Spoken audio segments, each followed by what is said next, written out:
राष्ट्रपतिज्यूले सम्माननीय प्रधानमन्त्रीज्यूको सिफारिसमा नेपालको संविधान आजै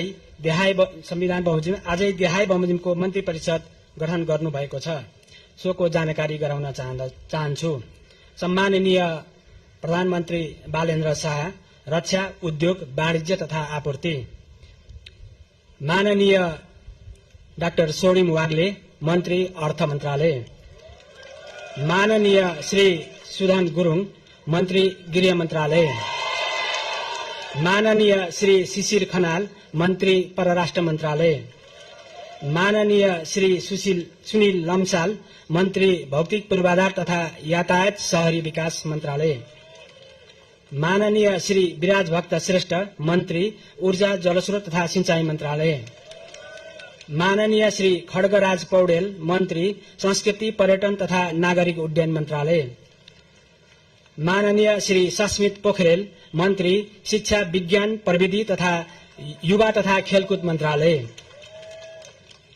माननीय श्री निशा मेहता, मन्त्री, स्वास्थ्य तथा जनसंख्या, खानेपानी मन्त्रालय। माननीय डाक्टर विक्रम तिमिलसेना, मन्त्री, संचार तथा सूचना प्रविधि। माननीय श्री प्रतिभा रावल, मन्त्री, संघीय मामिला तथा सामान्य प्रशासन, भूमि व्यवस्था, सहकारी तथा गरिबी निवारण।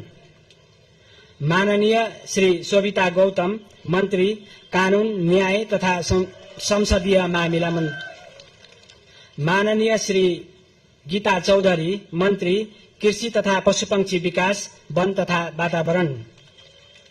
माननीय श्री दीपक कुमार शाह, मन्त्री, श्रम, रोजगार तथा सामाजिक सुरक्षा।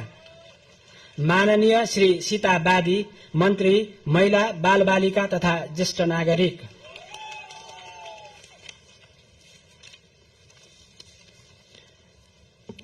अब म संविधानको धारा 80 बमोजिम सम्माननीय राष्ट्रपतिज्यू समक्ष मन्त्री पद तथा गोपनीयताको शपथ लिनुहुन नवनियुक्त माननीय मन्त्रीज्यूहरू